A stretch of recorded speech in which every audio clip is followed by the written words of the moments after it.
할렐루야. 아멘. 네. 하나님은 이스라엘 백성들을 애굽에서 해방시켰습니다.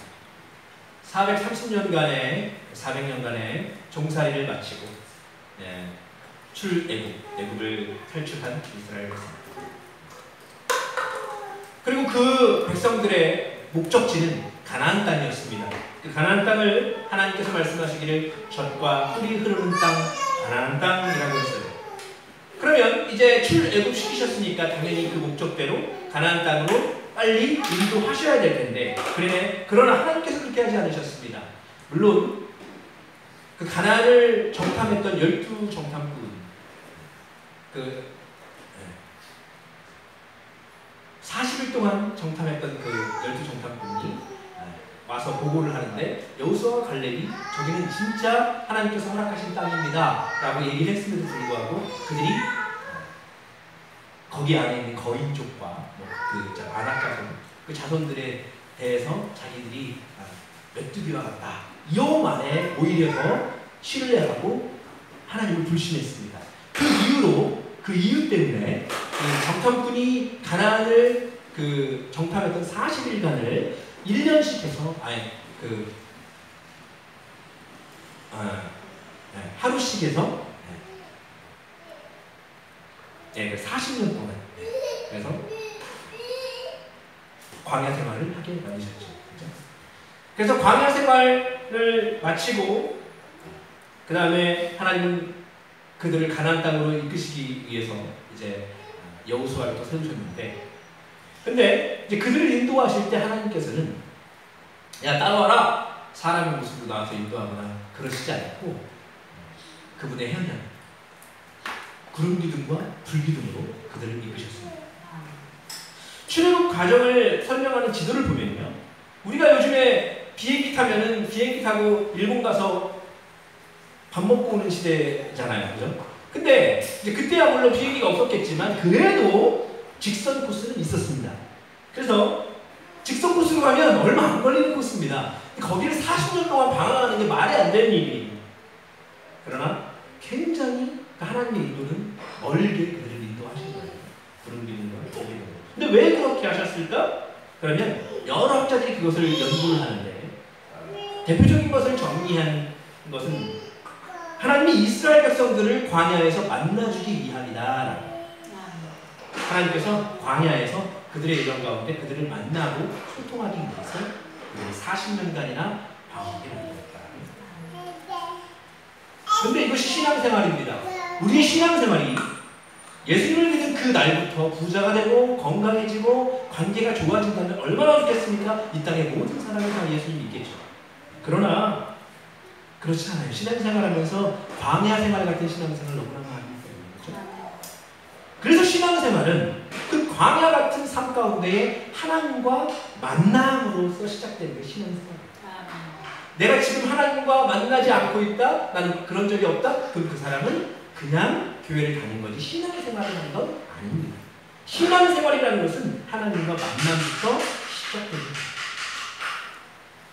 우리는 광야를 고난의 장소로 이해를 합니다. 광야, 먹을 것도 별로 없고. 그런데 이스라엘 백성들에게는 고난의 장소이기 이전에 어떤 장소였어요? 하나님과 만나는 장소였다라는 것입니다. 믿음의 사람들, 믿음의 리더들, 성경에 기록된 리더들은 다 그랬어요. 모세 어떻습니까? 미디안 광야에서 양을 치다가 하나님을 만났습니다. 그리고 엘리야도 광야에서 나가서 기도하다가 하나님을 만났습니다. 예수님은 어땠습니까? 예수님은 공생애의 사역을 본격적으로 시작하기 전에 광야로 나가서 40일간 금식하시며 기도했습니다. 세례요한은 어땠습니까? 세례요한은 광야에서 하나님을 만났어요. 하나님을 만난 그 힘으로 그도 사역을 시작했습니다. 사도 바울도 그렇습니다. 바울도 주님을 만난 후에 광야로 가서 3년간 하나님을 대면하는 시간을 가집니다. 그 광야는 어렵지만 고난의 장소 같지만 그곳은 하나님과 만나는 장소입니다. 그것이 바로 우리의 삶입니다. 그런데 하나님께서 이스라엘 백성 앞에서 직접 사람처럼 저처럼 오십시오 이런 모습으로 만나면 얼마나 좋겠습니까? 그러나 하나님은 자신의 있는 모습을 그대로 그들에게 보여줄 수는 없었어요. 왜요? 그들이 하나님의 영광을 감당할 수 없기 때문입니다. 재난 영화를 보면은 건물이 무너졌을 때 그 안에서 숨 쉬면서 막 며칠 동안 갇혀있다가 구출되는 그런 영화를 보잖아요. 또 뉴스 같은 거에도 나오잖아요. 극적으로 생활에서. 근데 그때에 그들이 나올 때 항상 수건으로 그들을 덮어줍니다. 낮에 나오면. 왜요? 왜 그럴까요? 얼굴 가려주려고? 아닙니다. 빛을 보기 때문에. 어둠 가운데 오래도록 있었는데 빛을 보면 눈이 아프기 때문에 눈을 가려주는 거예요. 마찬가지예요. 하나님도 우리가 그 영광, 하나님의 영광을 우리가 볼 수 없습니다. 흑암 가운데 거하는 인간이 완전한 빛이신 하나님의 모습을 감당할 수 없는 것이죠. 그래서 하나님은 자신을 직접 보여주시는 대신 무엇으로 보여주셨어요? 하나님의 구름 기둥과 불 기둥으로 보여주셨습니다. 내가 함께하고 있다. 내가 여기 있다. 내가 너희와 함께하고 너희를 인도한다. 보여주신 거예요. 마치 목자가 양은 눈이 어둡습니다. 그죠? 그래서 목자가 막 두드려요. 막대기를 두드려요. 피리를 불어요. 그래서 뭘 알려주는 거예요? 목자가 내가 근처에 있다. 너희 옆에 있다. 안전, 그러니까 평안하라 라고 양에게 알려주는 것입니다. 옛날 화장실 우리 인천에는 재래식 화장실을 써본 적이 있어요. 예. 시골에서 계신 분들은 다 써요. 저희도 집이 재래식 화장실이었습니다. 저기 인천 올라오기 전까지 계속. 근데 굉장히 그 재래식 화장실은 어린이들에게는 굉장히 무서운 곳이에요. 귀신 나타나는 곳이에요. 그래서 아이가 밖에서 화장실 가려 하면은 부모님이나 형제에게 같이 가달라고 부탁합니다. 그죠? 저도 제 동생한테 같이 가달라고 부탁 많이 했습니다. 근데 만약에 아빠가 같이 간다고 했다 하면 아이가 화장실에 있을 때 내가 지금 앞에 있다 라는 것을 알려주기 위해서 뭘 해줘? 헛기침을. 그게 뭐 이렇게 목 아파서 그런 게 아니고 아이가 아무 소리 안 나면 무서울 거 아니에요. 그러니까 아빠도 부를 거 아닙니까? 그냥 부르기 전에 신앙생활은 하나님과의 만남이에요. 그리고 하나님 그 만남을 가능하게 했던 것이 광야인 것이에요. 그 광야에서 믿음의 사람들은 하나님을 만났습니다. 마찬가지로 이스라엘 백성들도 광야에서 하나님을 만났죠. 하지만 만남으로 끝나지 않았어요. 하나님과 만남을 지속하기 위해서는 반드시 필요한 게 있습니다. 뭐냐면 죄악된 그들의 죄성을 버리는 것이었어요. 출애굽시킨 이유가 뭡니까? 애굽은 하나님을 섬기는 민족이 아니에요. 이단 민족입니다. 근데 그곳 가운데 노예 생활을 하면서 거기에 근성이 맞춰 있습니다. 신앙적인 건 없어요. 다 잊어버렸습니다. 그래서 그것을 제거하는 과정이 필요한 거예요. 그래야 바람직한 신앙생활을 지속할 수가 있는 거예요. 이스라엘 백성들만이 아니라 우리도 마찬가지입니다. 우리가 계속 죄성을 갖고 그냥 아무렇지도 않게 살아가면 하나님과 소통은 지속적으로 이루어질 수 없는 거예요. 근데 여러분 보십시오. 생각해 보세요. 우리가 예수 그리스도를 믿는다고 해서 세상의 속성이 다 빠져나갑니까? 아니죠. 예수님을 믿기에 십자가의 공로로 구원받고 천국 시민권을 받았습니다. 할렐루야. 네, 그것을 믿어요. 우리는 고백해요. 그렇지만 여전히 세상적인 것이 내 안에 남아있습니다. 그 광야 생활은요, 하나님과 만남을 지속하기 위해 여전히 남아있던 그 세상의 또 죄악된 속성들을 제거하는 과정을 받는 것이 바로 광야입니다. 지금 우리도 마찬가지입니다. 하나님은요, 이스라엘 백성들을 만나주시고 그들의 세상적인 속성을 제거하시기 위해서 광야를 인도하셨듯이 우리도 마찬가지로 부르시는 거예요. 그러나 우리를 그냥 광야 가운데 내버려 두지 않으시고 구름 기둥과 불 기둥으로 인도하셨듯 우리를 인도하시는 줄 믿으시기 바랍니다. 이스라엘 백성들이요, 성막을 세우는 날에 구름이 성막을 덮었다고 했습니다. 그리고 저녁이면 그 성막에 불 모양 같은 것이 나타나서 아침까지 함께 했습니다. 그게 불 기둥이에요. 40년 동안이나 나타났습니다. 오늘은요, 그 구름 기둥과 불 기둥에 대한 이야기, 오늘 본문의 이야기를 통해서 이스라엘 백성들이 확신했던, 또 우리도 또한 발견하는 세 가지의 확신에 대해서 이 시간 나누려 합니다. 첫 번째는 무엇이냐면 우리가 구름 기둥과 불 기둥으로 인도하신 하나님에 대한 첫 번째 확신은 뭐냐? 하나님이 나와 함께 하신다는 확신입니다. 아멘. 우리 34절과 35절을 다시 한번 볼까요? 34절 시작. 구름이 회막에 덮이고 여호와의 영광이 성막에 충만하며 모세가 회막에 들어갈 수 없었으니 이는 구름이 회막 위에 덮이고 여호와의 영광이 성막에 충만함이었으며. 구름이 성막을 덮었다는 것은요, 하나님이 이스라엘 백성 가운데 함께 하셨다는 의미입니다. 이스라엘 백성들은 구름 기둥과 불 기둥을 보면서 하나님이 지금 우리와 함께 하시는구나, 그 믿음을 갖게 된 것입니다. 이 신앙생활에 있어서 하나님이 나와 함께 하신다라는 이 임마누엘의 믿음은 굉장히 중요해요. 예수님도 제자들이 이 확신을 꼭 가졌으면 좋겠다라고 늘 강조하셨어요. 그리고 승천하실 때, 예수님이 부활하시고 그 다음에 40일 동안 같이 계시다 승천하실 때 그들에게 말씀하신 마지막 말이 있습니다. 그게 뭐냐? 볼지어다 내가 세상 끝날까지 너희와 항상 함께 있으리라.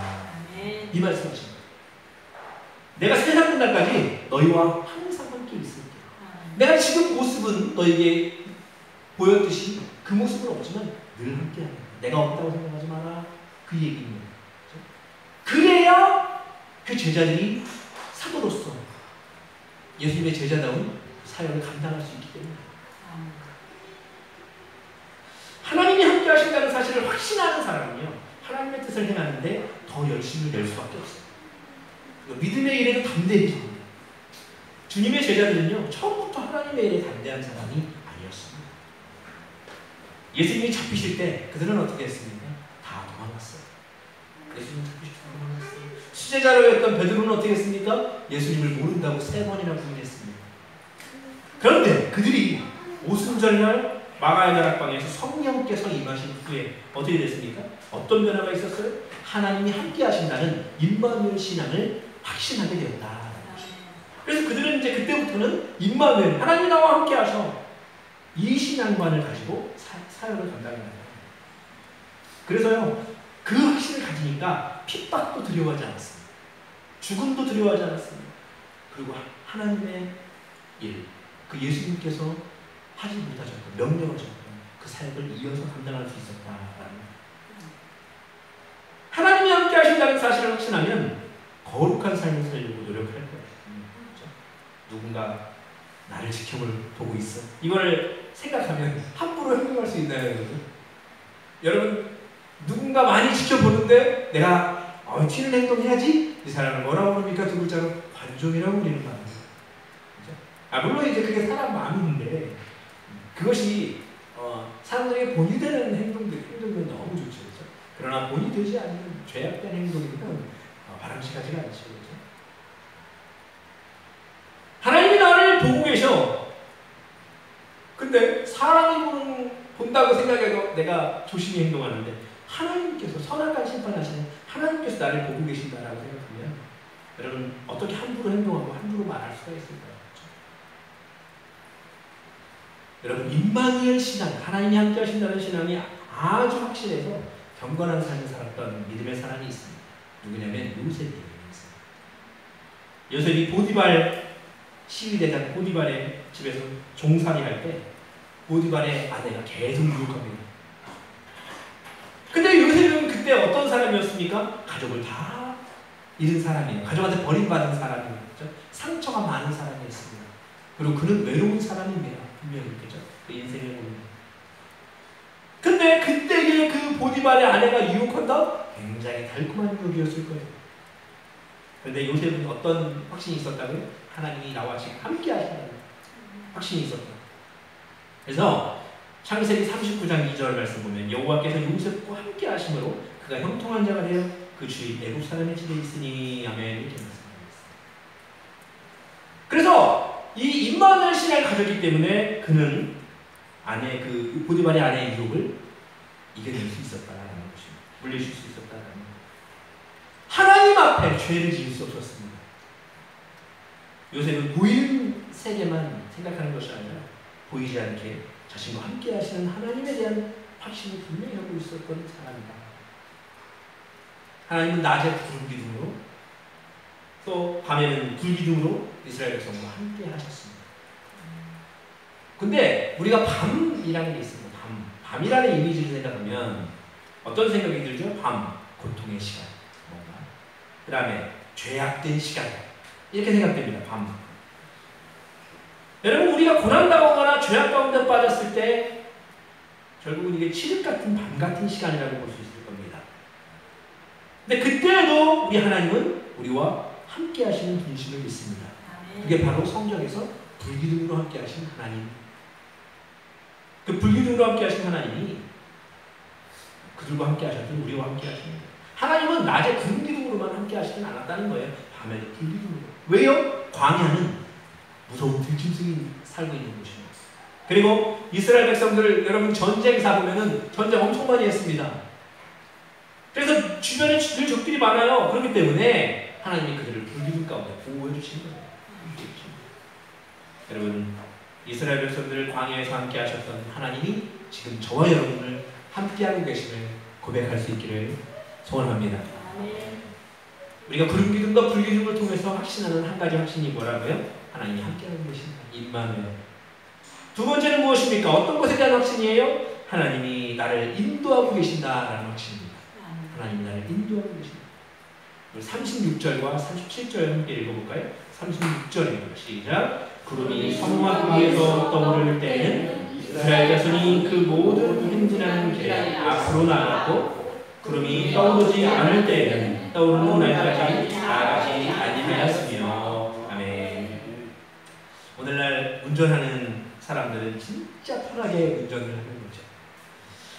운전하는 사람들에게 길을 안내해주는 내비게이션이 있기 때문입니다. 물론 이제 hinchon 형제님처럼 이제 여기저기 다니다 보면 길을 다 외우시는 분들도 있죠, 그죠? 근데 저 같은 사람들은 한 번 지나간 길을 다시 보지 못합니다. 그 간판이 있었어? 그게 거기 있었어? 왜요? 내비게이션만 보고 가는 거예요. 근데 가끔 그 내비게이션이 배신하고 돈을 더 많이 내는 길로 인도하기도 합니다. 그래도 저는 운전할 때만은 아내가 옆에서 뭐라고 얘기를 해도 저는 내비게이션을 아내보다 더 믿습니다. 이스라엘 백성들 구름기둥과 불기둥으로 그들을 인도하셨습니다. 그 드넓은 위험이 도사리는 광야에서 그 이스라엘 백성들 그들이 스스로 길을 찾아간다는 것은 너무나 어려운 일이었습니다. 그죠? 무서운 일이었어요. 그러나 다행스럽게도 그들에게 누가 있었어요? 하나님이 계셨다는 것이죠. 하나님 그들을 인도하셨습니다.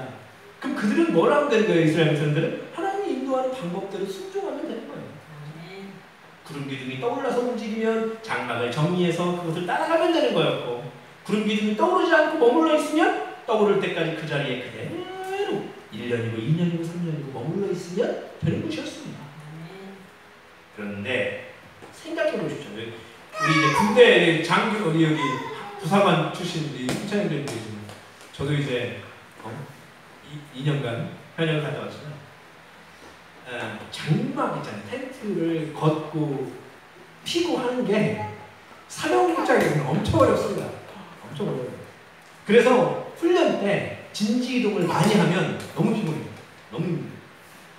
지금처럼 막 텐트 펑 던지면은 다 펴지는 그런 텐트가 아니잖아요. 그런데 하물며 지금은 그나마 그래도 군대 텐트는 좋은 겁니다. 그때 이스라엘 백성들이 쳤던 장막은 지금 군인들이 쓰는 텐트보다도 안 좋았을 거 아닙니까? 근데 그때에 거의 추산하기를 200만 명 추산하거든요. 그때의 광야의 이스라엘. 근데 그 이스라엘 백성들이, 그 많은 사람들이 이동한다라는 건, 순종하는 건 할 수 있죠? 구름이 떠오르면 가고, 가는 데로 가고, 멈추면 가만히 있고, 얼마나 쉽습니까? 그러나 그 이동하는 걸 생각해보세요. 200만 명. 얼마나 어렵습니까? 그죠? 굉장히 불편해요. 그런데 그들은 하나님의 말씀에 어려움을 순종했습니다. 왜요? 그들이 광야에서 살아남을 수 있는 방법은 하나님의 인도하심을 따라가는 것뿐이었기 때문입니다. 그런데 하나님의 인도하심의 특징이 여기에 있습니다. 구름기둥과 불기둥 확실해요. 눈에 보입니다. 그냥 바람처럼 바람이 어디서 불면 가고, 이게 아닙니다. 구름기둥이 떠올라 가면 글로 가는 거예요. 계속 가는 거예요. 움직이면 가는 방향으로. 멈추면 그대로 장막을 치고 그대로 있는 거예요. 분명히 인도하셨습니다. 분명하게. 이 시대의 그리스도인들, 크리스천들을 이끄시는, 우리를 이끄시는 하나님의 인도하심은 흐리멍텅하지 않아요. 분명하십니다. 왜요? 성령께서 우리를 이끄시기 때문입니다. 하나님이 그런 기둥과 불기둥으로 인도하셨기 때문에 이스라엘 백성들이 하나님의 인도하심 받는 것은 어렵지 않은 일이 되었습니다. 그들이 이제 인도하심 받으려면 불기둥을 굽는 데거든요. 마찬가지로 우리가 하나님의 인도하심 받으려면 성령의 역사를 주목해야 합니다. 얘기 말씀하신 성령의 감동. 그러면 하나님께서 합당한 길로 인도하실 거예요. 근데 그러면 그거 있잖아요. 너무 추상적인 것 같죠? 오늘 우리가 우리 삶을 인도하시는 그 지표는 우리가 무엇으로 알 수 있습니까? 무엇으로? 그래서 하나님이 성경을 우리에게 주시는 말씀입니다. 그래서 하나님의 인도하심을 알 수 있는 게 뭐냐면 말씀과 부합하면 하나님의 인도하심입니다. 그러나 부합하지 않으면 그건 인도하심이 아닌 거예요. 예를 들어 제가 말씀드려도 되는지 모르겠지만 이게 영상으로 나가지만 우리 리원자매가 꿈을 통해서 우리 교회를 찾게 되고 와서 지금 신앙생활을 같이 하고 있잖아요. 근데 그 꿈을 들어보면 야, 그 꿈이 진짜 하나님의 뜻이었다 라고 저희도 생각하잖아요. 근데 만약에 내가 여러분이 꿈을 꿨는데 어디에 있는 금은방을 몇 날 몇 시에 털어라 이런 메시지가 주어졌다고 해보십시오. 거기서 깨고 잠 깨다가 다시 눈 감았는데 금은방을 털어라 이랬어요. 아, 이거 털라는 말씀이구나 이렇게 생각하고 순종하면 돼요? 안 돼요? 안 되는 거죠. 왜요? 말씀에 부합하지 않습니다. 죄악된 거 아닙니까? 그 죄악된 메시지가 꿈에 나타난다는 건 기도해야 되는 거예요. 사탄의 계략일 수 있잖아요. 그죠? 기도해야 되는 거예요. 아니면 개꿈이라고 하고 말든지 그래서 우리가 하나님의 인도하심을 말씀의 기준에서 판단을 해야 됩니다. 하나님은 말씀으로 우리를 선하게 인도하시는 분입니다. 우리가 살면서 어떤 것이 하나님의 뜻인가? 말씀을 보지만 판단하기 쉽잖아요. 그렇죠? 그렇기 때문에 우리가 말씀 달랑 한번 보고 자, 오늘 고민거리 생겼으니까 자, 내가 말씀 펴서 나오는 구절 순종하겠다. 이거 아닙니다. 이건 점쟁이가 아닌 거예요. 말씀 묵상은 매일 하는 거예요. 한 절이라도. 그것을 그래서 제가 옛날에 청년들하고도 말씀 나눌 때 PT 할 때 그런 이야기 있습니다. 한 절이라도 주니까 해라. 그 구절이 너에게 주시는 한 절이라고 생각하고 해라. 그래서 그 한 절을요, 걔들이 안 읽으니까 제가 한 절을 주었어요. 이 구절을. 그리고 그 구절에 대한 퀴즈를 써서 하루에 아침에 뿌렸어요. 애들한테 하나씩. 애들이 이렇게 지하철에서 그거 보는 거예요. 자, 다 읽었으면 동그라미 표시나 그런 동그라미 표시나 이런 표시, 이거 문제 표시 이런 것만 해줘라. 그럼 내가 얘가 읽었구나 이렇게 알 수 있으니까. 그렇게 했었습니다. 말씀을 그렇게 매일매일 하잖아요. 한 절만 하잖아요. 삶이 달라지는 거예요. 삶이. 그렇다고 목사가 되는 건 아닙니다. 그렇지만 삶이 달라져요. 신앙생활에 대해서 더 깊이 생각하게 되고 매일 고민하게 되고 하나님과 더 가까워지는 거예요.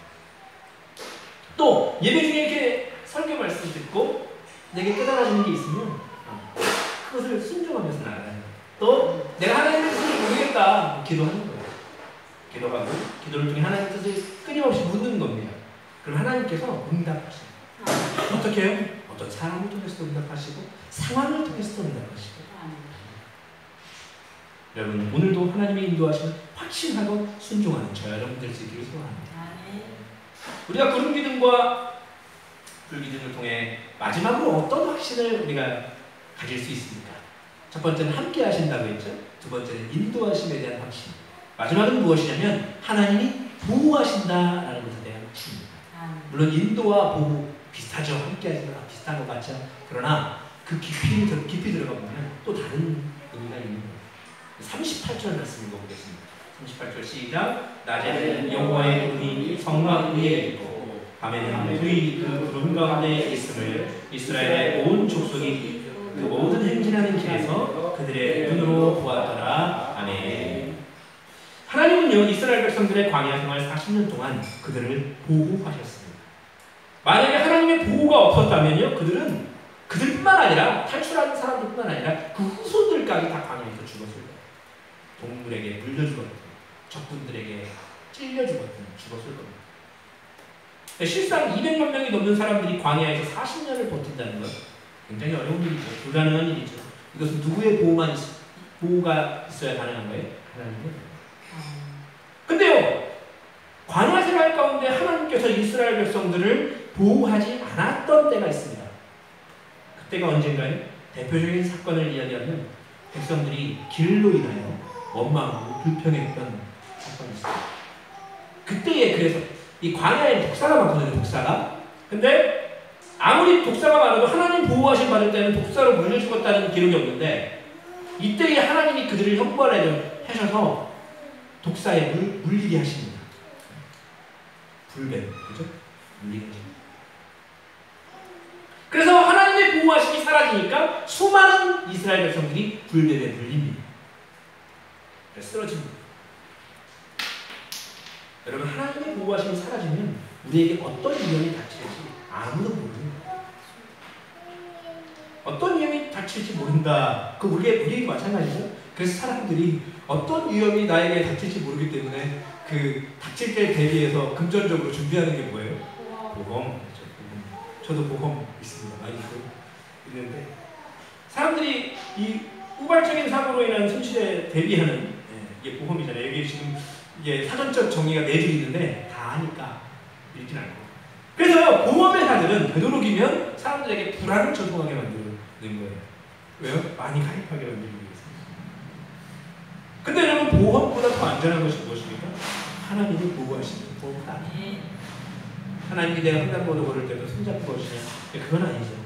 그러나 하나님은 분명 우리의 영육을 보호하십니다.